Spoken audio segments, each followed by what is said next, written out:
to Books and Ideas. I'm your host, Dr. Ginger Campbell, and my guest today is evolutionary biologist Jonathan Losos. Dr. Losos has written a wonderful book called Improbable Destinies, Fate, Chance, and the Future of Evolution. Before I read this book, I was almost totally unaware that there is now a strong experimental component in evolutionary biology. I also really enjoyed this interview because Dr. Losos shares my passion for talking about science with non-scientists. You can find complete show notes and more episodes of Books and Ideas at our website, booksandideas.com. Don't forget to send me feedback at docartemis@gmail.com, or you can submit voice feedback via speakpipe.com/Doc Artemis. That's DOCARTEMIS. I'll be back after the interview to share some highlights and also a few brief announcements. So I want to welcome you to Books and Ideas, Jonathan. It's great to have you on the show. Well, thank you so much for having me. So before we talk about your book, Improbable Destinies, would you mind telling us a little bit about yourself? Sure.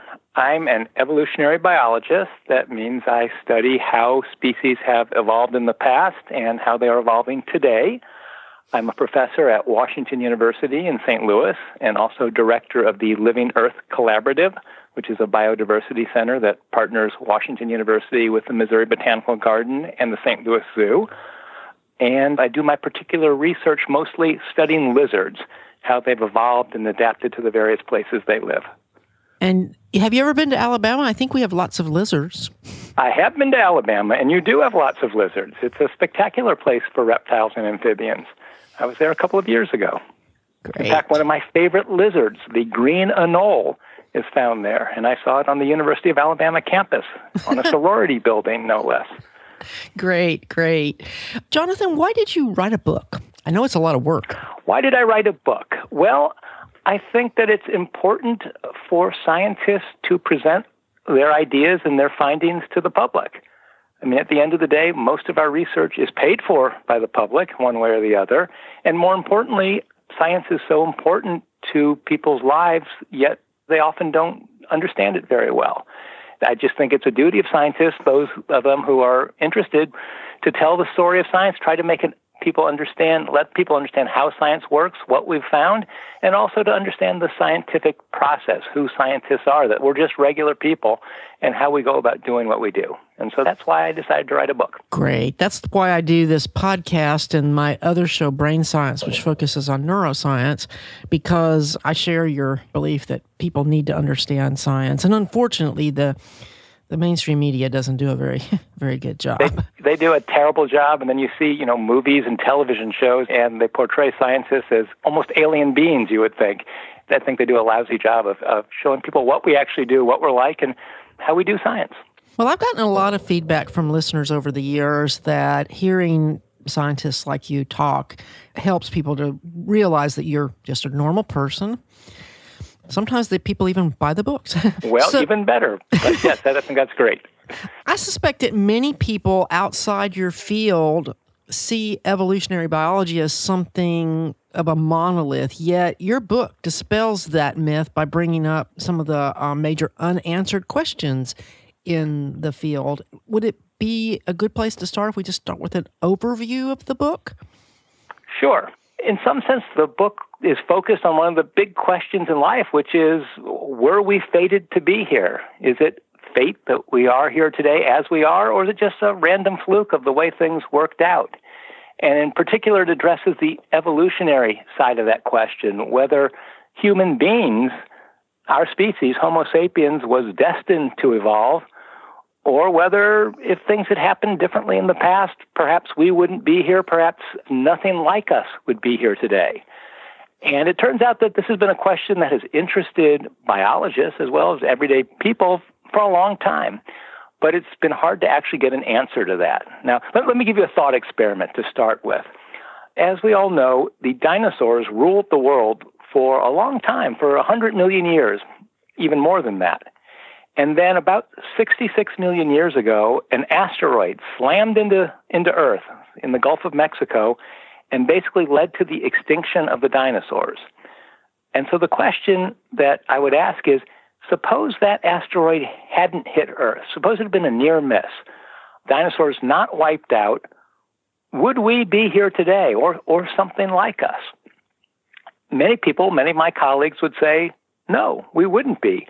The dinosaurs would still be around ruling the world, and our ancestors, the mammals, we're mammals, that is animals with hair, we would still be minor players in the Earth's ecosystem. And so it's only this fluke of chance that an asteroid just happened to hit Earth that we're here today.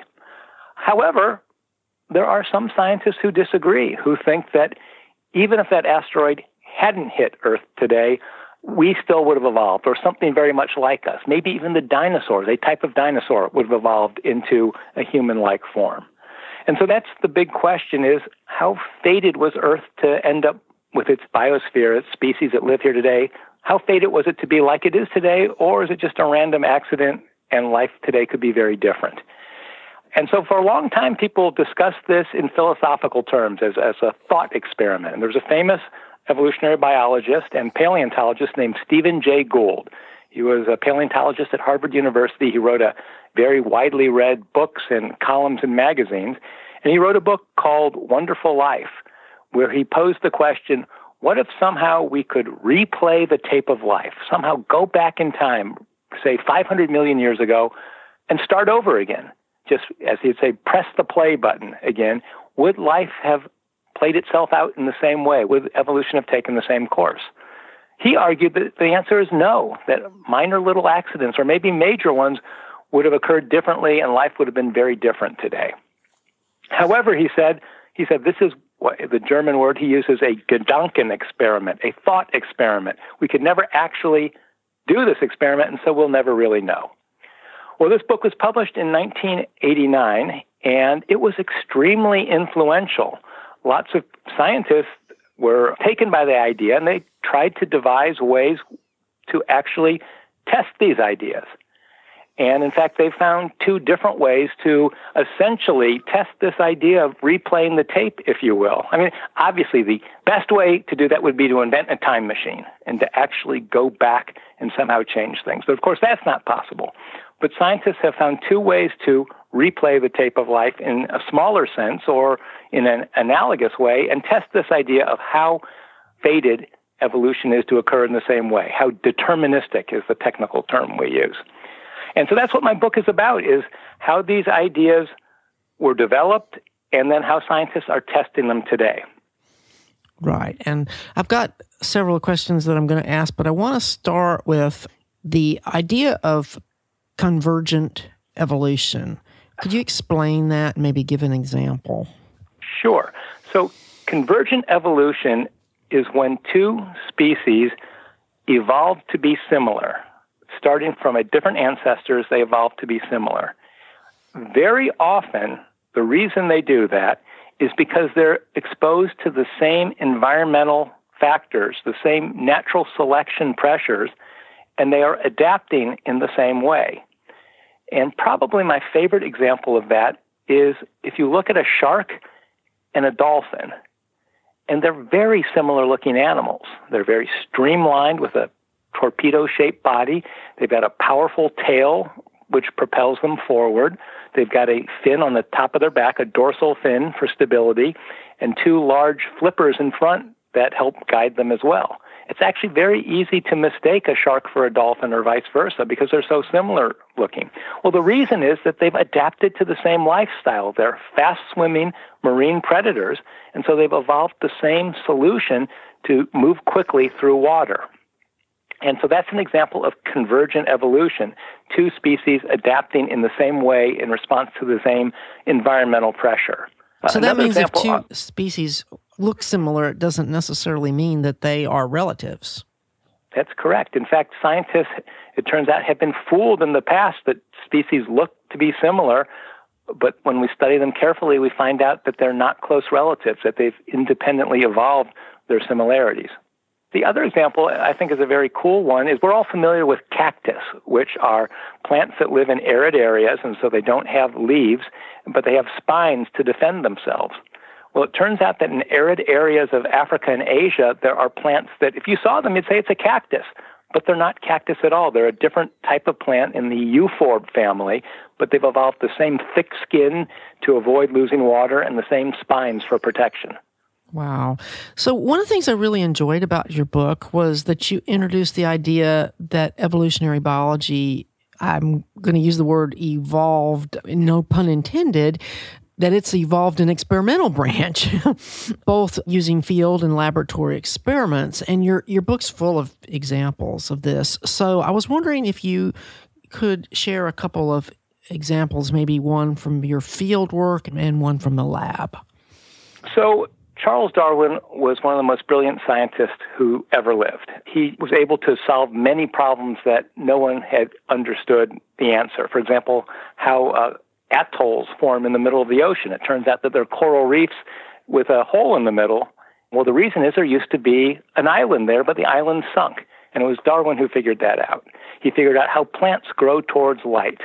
He figured out, maybe this isn't a major question, he figured out that worms can't hear. And so he solved lots of problems. He was brilliant. And his idea that evolution occurs and that it's powered by natural selection was a brilliant idea, that he's the one who devised that. So he was brilliant. He got many things absolutely correct.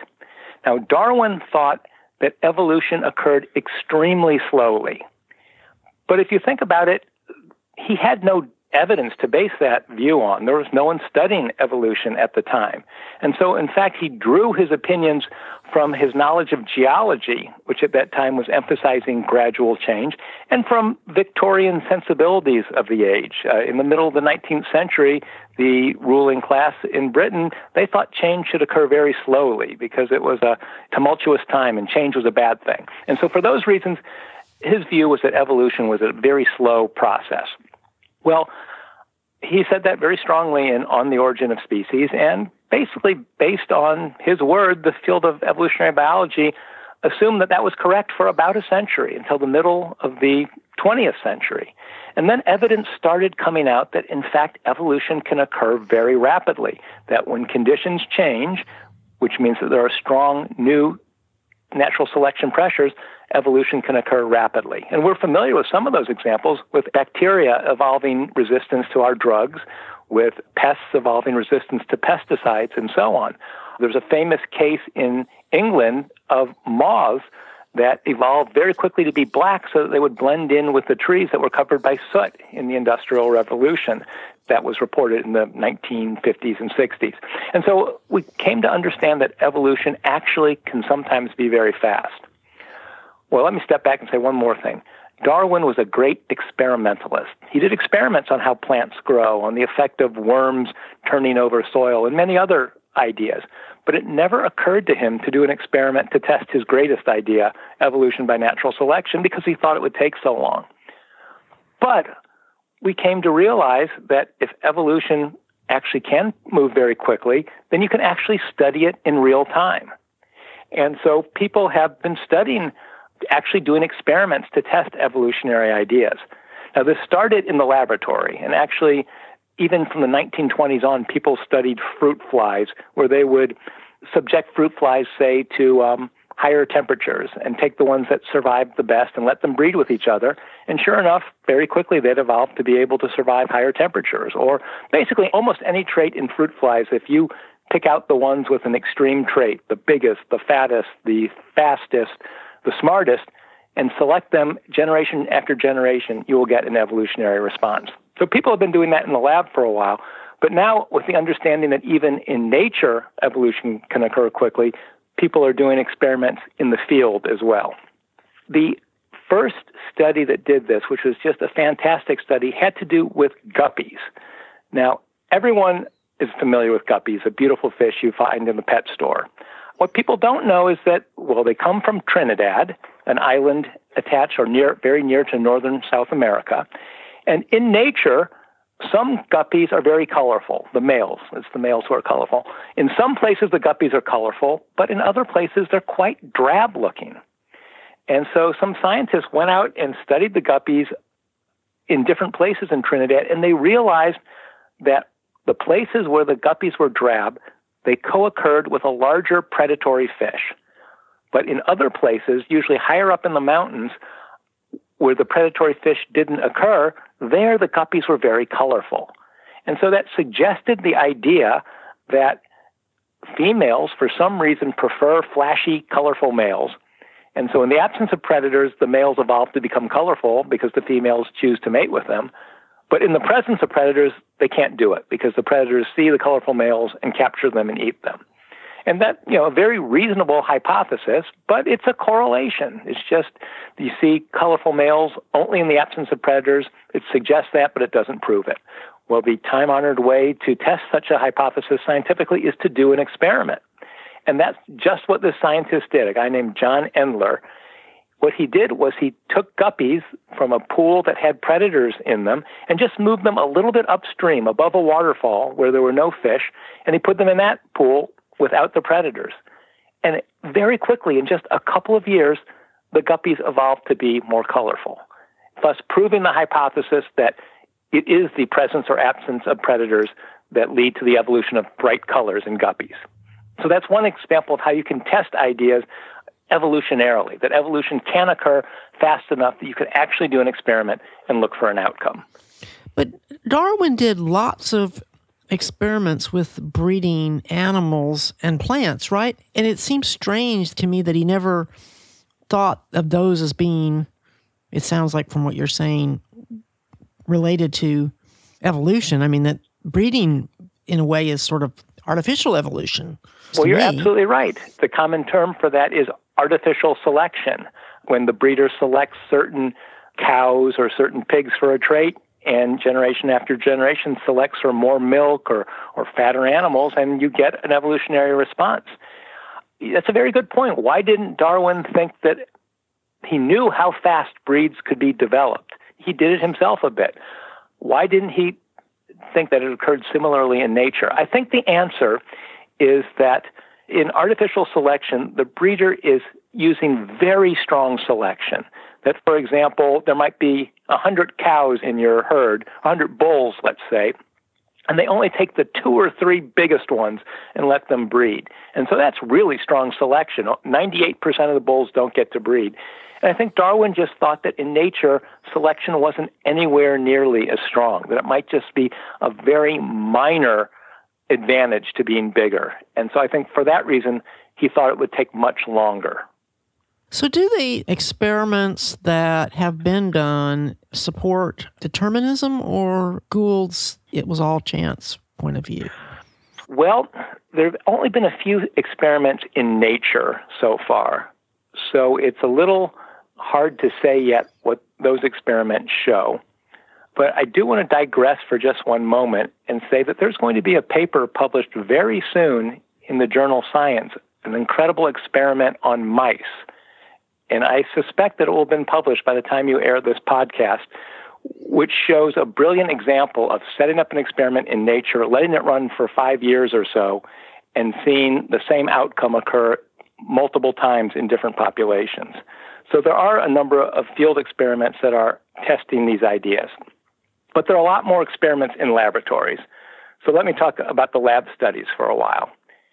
Let me give you an example of one study just to make it more real in people's minds what we're talking about. And I'm going to talk about the most famous study there is. It's got a name, the Long-Term Evolution Experiment. It was run by a scientist named Rich Lenski at Michigan State University. And it's just a spectacular experiment. And here's what he did.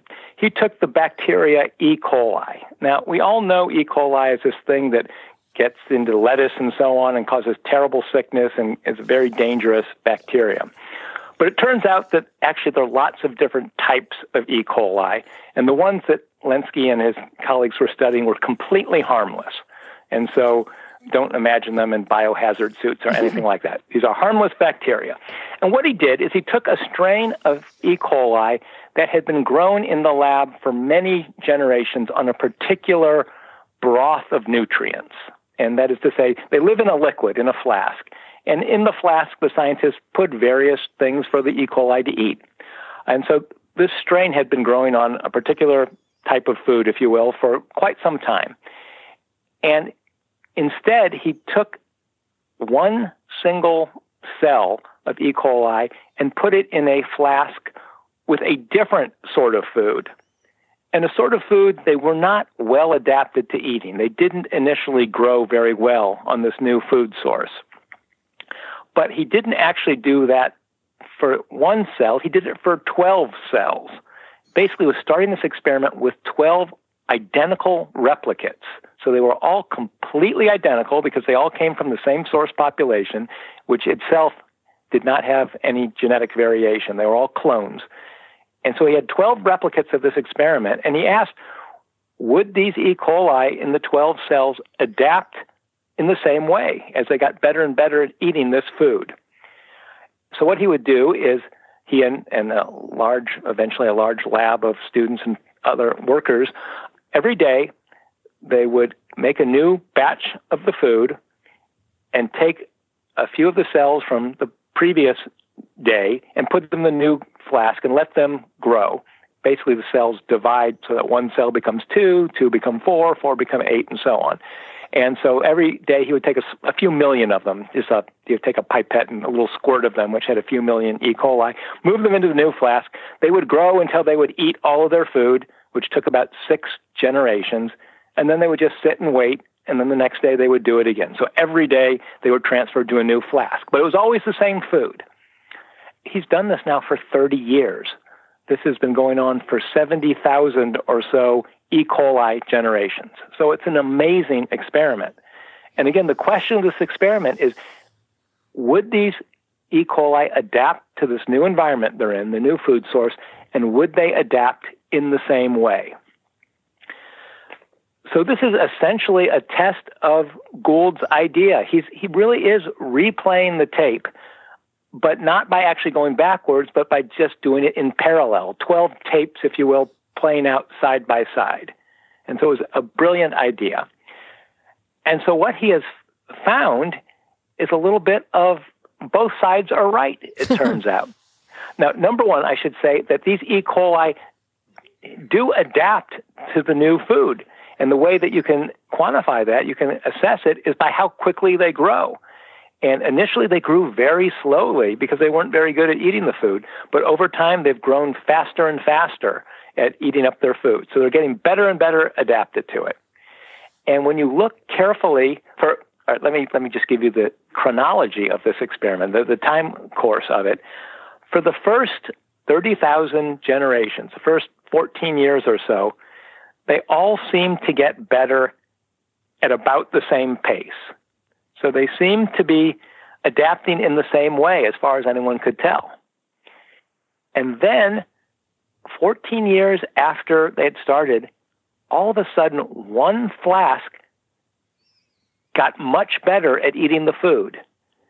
They could tell that because the population got to much bigger sizes than any of the other flasks did. That before they ate up the food, there were a lot more E. coli in that one flask. It turns out that this one population discovered a new biochemical trick, a new way to eat something in the flask that had been there all the time, but none of the E. coli had been able to use it. And they evolved a way to use this new food source. So effectively, there was a lot more food in the flask every generation. And so they had adapted in a way that the other 11 flasks hadn't figured out how to do. Well, that occurred in 2004, I believe, 2003 or 2004. Here we are in 2019, 16 years later, 40,000 more E. coli generations, and none of the other 11 populations, even now, they haven't figured out this trick. And so it turns out that just the fluke of particular mutations occurring in one population have led that population to adapt in a very different way. Would you talk a little bit about how they made sure that that wasn't a contamination? I mean, because that's kind of an interesting part of the experiment.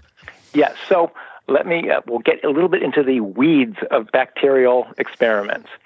So the way that they knew something funny was happening was every day, as I said, they moved the population into a new flask. And so before they do that, the researcher looks at the flask just to check that things are all right.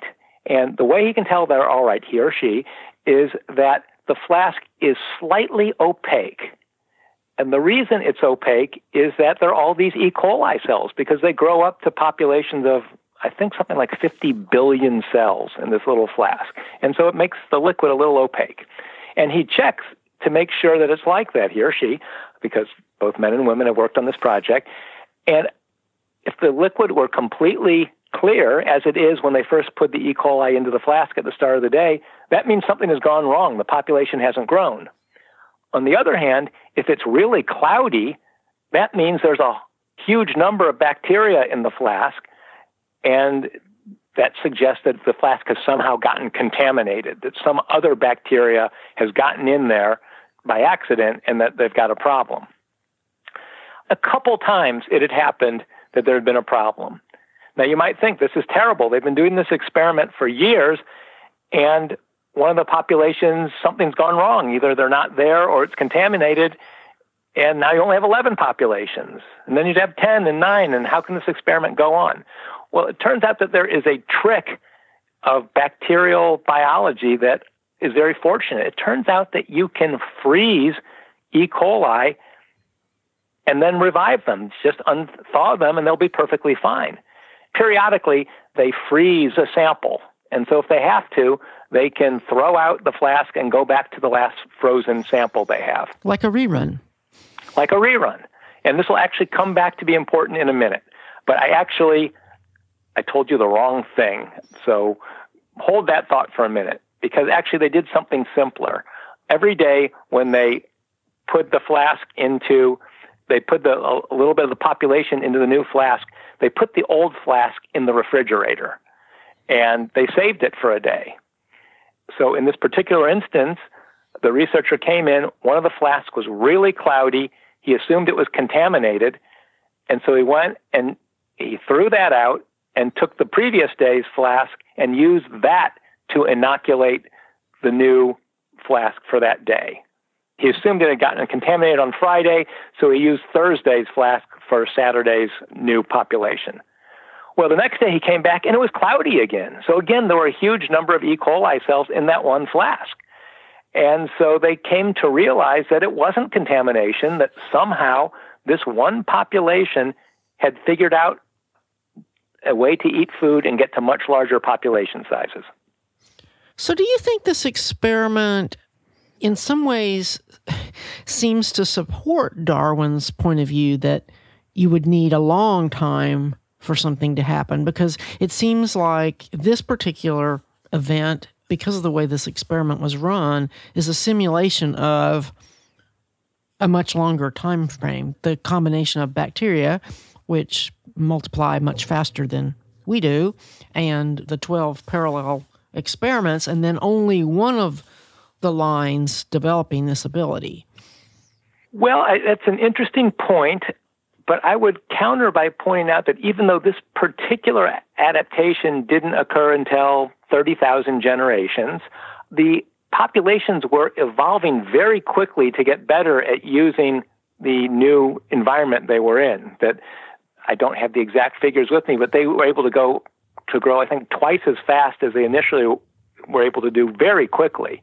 So they were adapting very quickly. Just this one particular adaptation didn't come along for quite some time. And it hasn't come along since then either. So this one seems to be a lot harder to do. But I would argue that overall the populations are evolving quickly. And did they evolve, the 12 strands evolve similarly or differently?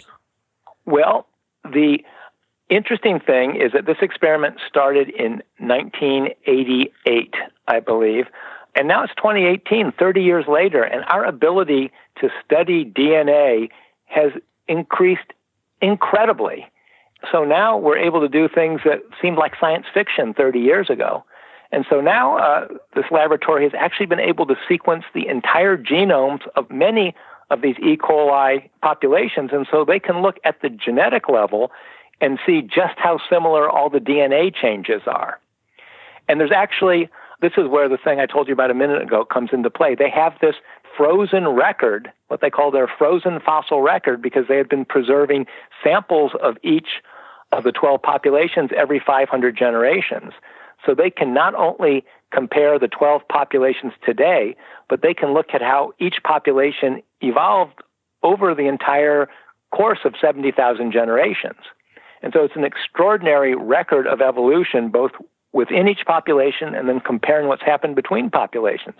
And the answer is there are a lot of similarities. There are a lot of DNA, in many instances, the same genes and sometimes the same exact mutation have occurred in many of the populations. So there's a lot of convergence.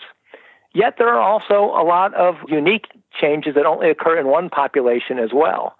It's hard for either side to declare victory because, in fact, both sides are right. There's some degree of determinism, some degree of repeatability, but also some degree of different outcomes, even though they all started absolutely identical. I'm so glad to be creating new episodes of Books and Ideas, and I hope you will help me reach more listeners. Of course, I hope you will subscribe in your favorite podcast app and share the show with your friends. However, what I really need is some new reviews in iTunes. So if you post a review in iTunes, all you have to do is send me a screenshot at docartemis@gmail.com, and you'll be eligible for an Amazon gift card. Would you like to talk a little bit about the relationship between evolutionary biology and the study of ecology? Sure. So ecology is a funny word. We think of it as the environmental movement. But ecology is a very old term that basically means the study of life around us. And in the 1970s, the term was co-opted by environmentalists. But in fact, it refers to the scientific study of essentially of nature. And evolution, of course, is the study of how life changes through time. Traditionally, these fields have been studied separately, and it's because this idea that evolution occurs so slowly that studying what's happening today really can't, evolution is kind of irrelevant to that because it takes so long that it doesn't affect the functioning of ecosystems today. But that's not true. That's right. That's what because we now know evolution occurs quickly, we're seeing that the two fields actually come together and that species can evolve so quickly that those changes can feed back and change the ecology over a very short period of time. If I can just go back to that Guppy study I mentioned before, they're one example of people studying the feedback between ecology and evolution. They're studying how when you put these guppies with predators, they evolve many changes, not just color. One of the things they evolve is they grow to smaller sizes and they reproduce more quickly, essentially because they don't live as long, so they need to breed fast before they get eaten. Well, that means that the fish swimming around are smaller and they eat different things, and as a result, the food web changes. And so it turns out that the evolutionary change that's a response to the predators feeds back and infects the entire structure of the food web, which then itself is probably evolving as well. And I guess another example of that is when you have an ecosystem that has, like a natural forest compared to a forest of pine trees, the diversity is totally different, right? Yeah, absolutely. And that probably affects the evolution of the creatures that live there. Is the use of genetics the biggest tool that's going on now that's new, or is there something else that we need to know about? Well, genetics, of course, is big. Our understanding of the genetic basis of all the traits that we have and the genetic differences that make one species different from another and how they evolve, it's just spectacular what we can study and understand these days. So that certainly revolutionized evolutionary biology. But I think the understanding also that we can go out into nature and actually measure natural selection and actually expect to see evolution occur is an important new idea that's changing our approach to understanding evolution as well. So I would say that advances in thinking about how you study evolution in nature are also extremely important in changing our perceptions about how the world evolves.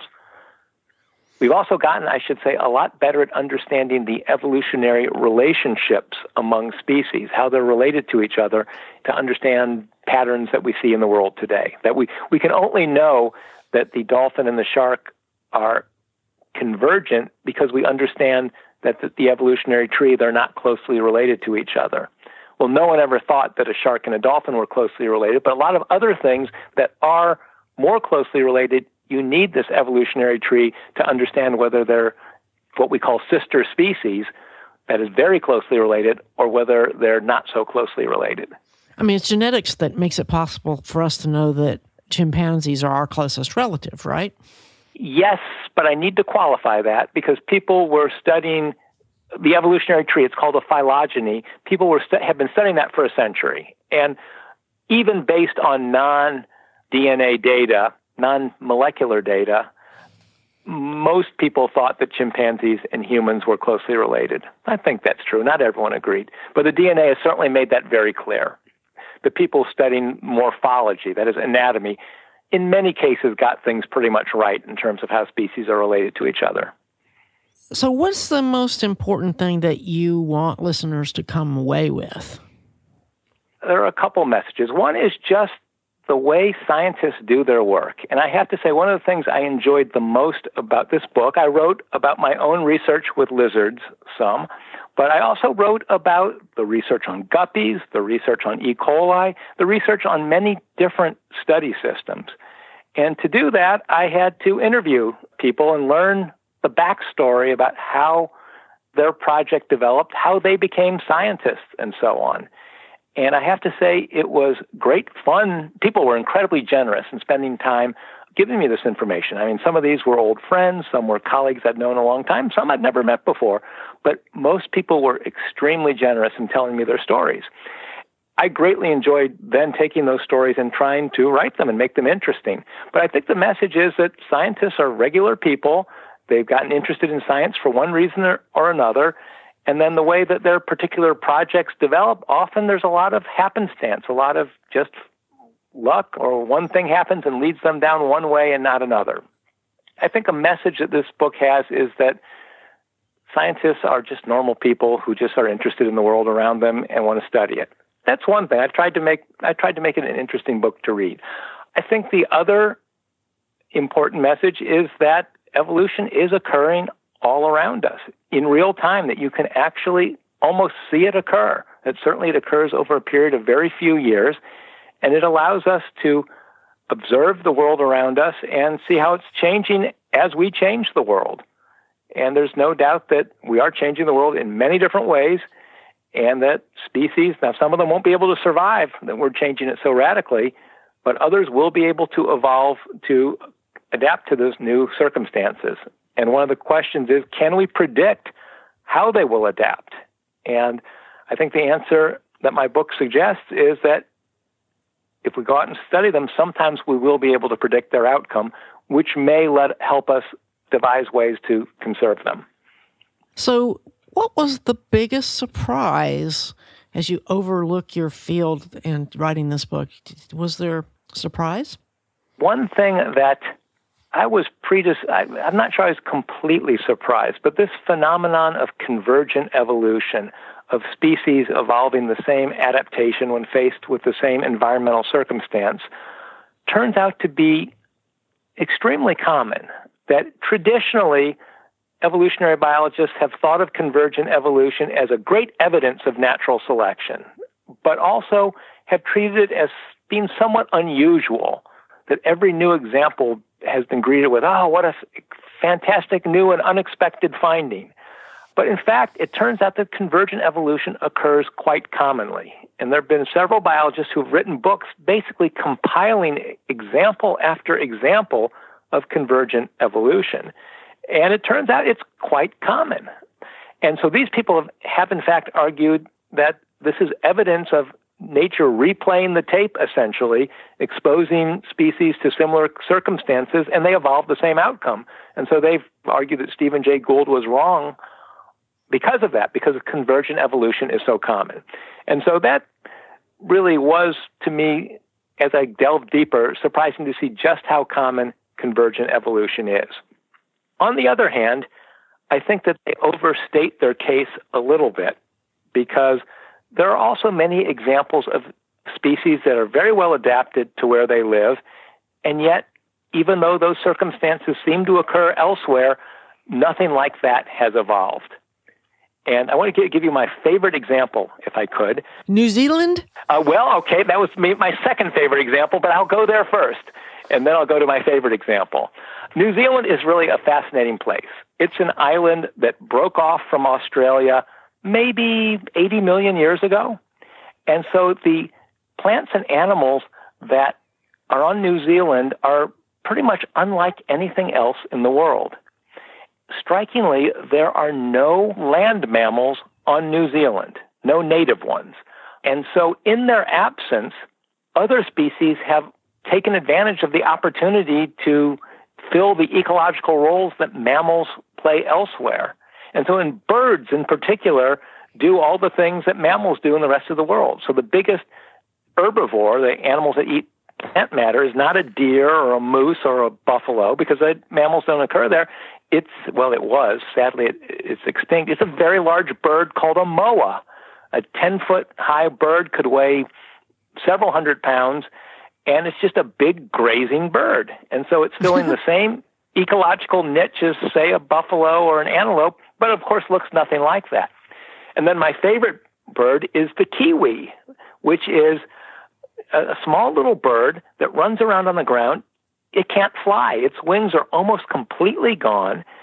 It also has nostrils on the very tip of its beak, which is extremely unusual for birds, and it has a really good sense of smell. Again, very unusual for birds. And it goes around poking around in the leaf litter looking for insects and worms and things like that. And it's basically living like a hedgehog or a badger or something like that. But of course, it doesn't look at all like them. It's a bird that has adapted to use that role. Or just to cite one more example, there are a few mammals, they're not land mammals in New Zealand. There are a couple of species of bats. And one of them has evolved so that it can actually run quite quickly on the ground. It uses its elbows. It still has wings and flies, but it can use its elbows as essentially as forelimbs and runs around on four limbs quite quickly, chasing down insects like a shrew. But it's a bat. Someone once said it's the bat's attempt to turn into a mouse, but it hasn't done that very well. So a clear example. Here's an alternate world of evolution, and the outcome, nothing like you see anywhere else in the world. And so I think a great example that evolution is not completely deterministic, that at least in this case, species have adapted to the same conditions in very different ways. Well, I diverted you to New Zealand. What's your favorite? Well, I'm just going to go next door to Australia. And there is, to my mind, and I want to be clear here, I'm a lizard biologist, but the greatest animal in the world is not a lizard. It is not a reptile at all. It's the duck-billed platypus. Now, the duck-billed platypus gets a really bad rap. People call it a ridiculous mishmash of parts, something so inept that it could only survive in Australia and things like that. And that's just so completely wrong and unfair that it's outrageous. The duck-billed platypus has all of these brilliant adaptations for living in cold streams. It lives in creeks and streams in eastern Australia, often quite cold. It's, number one, covered with lush fur like a beaver that allows it to swim in water that's barely above freezing in some places. It has webbed feet like many aquatic animals that allow it to swim very quickly. It's got a bill that is superficially like a duck that it uses to root around in the bottom of stream beds underwater looking for crayfish and other aquatic invertebrates.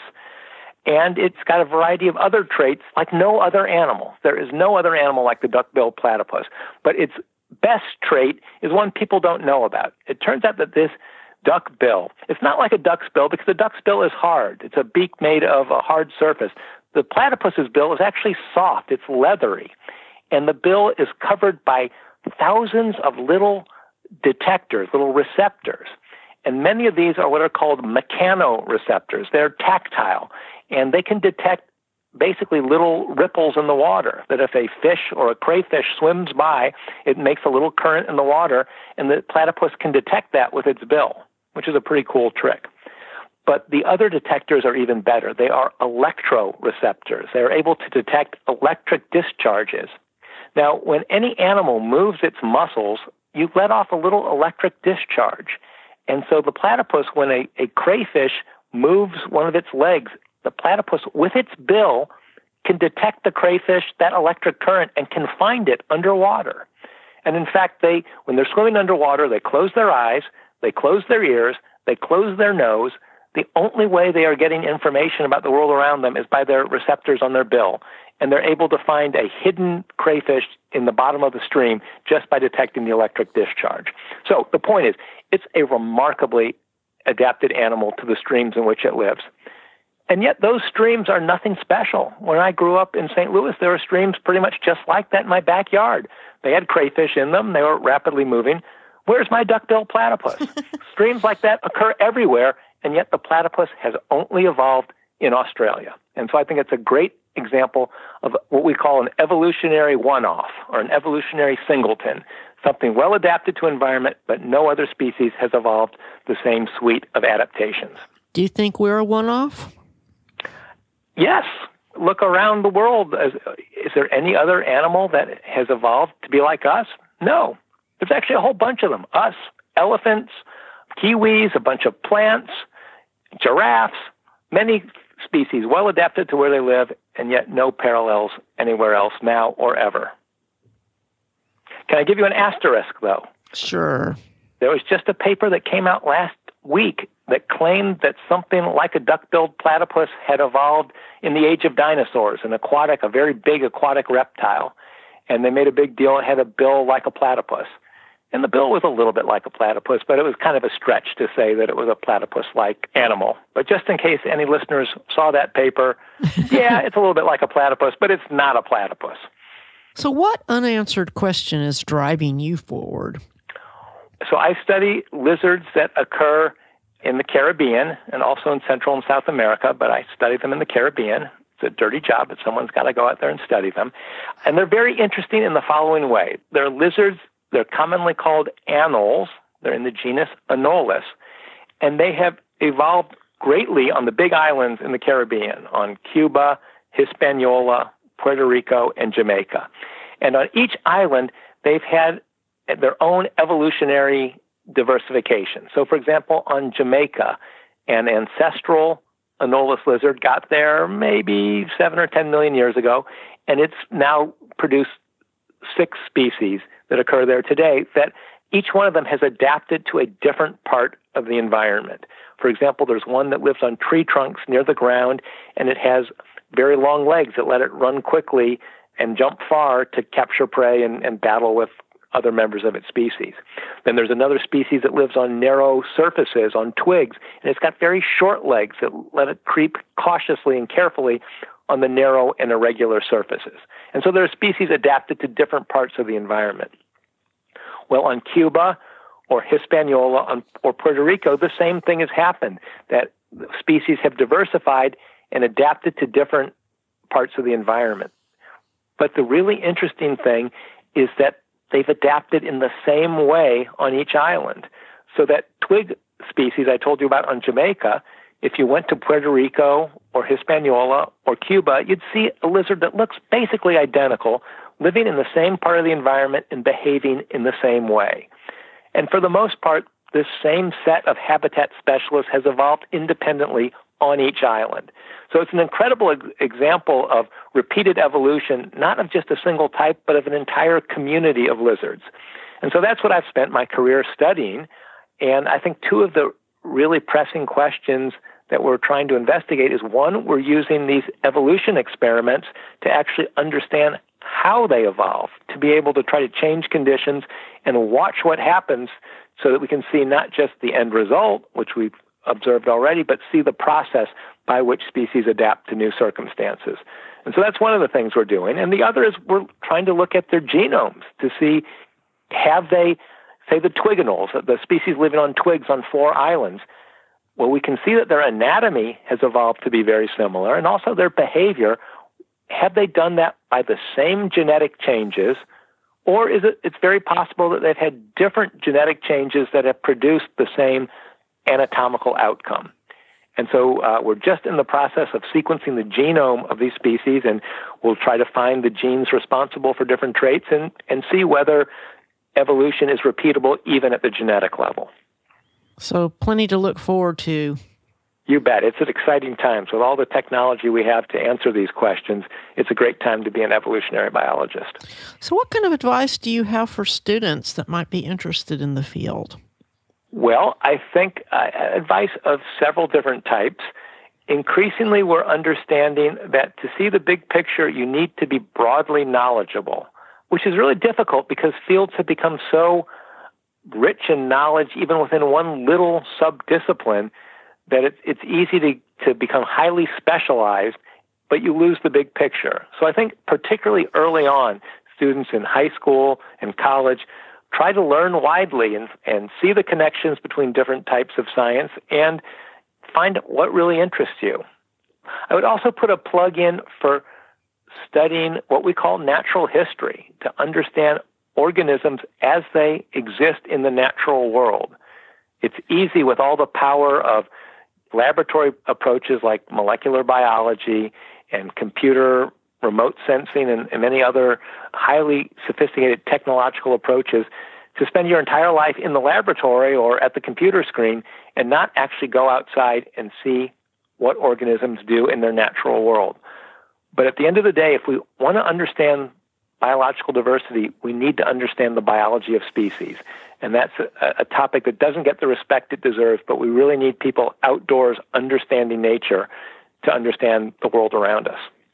Yeah, because you describe in your book your own experience as a young person and how that really stimulated your becoming a scientist.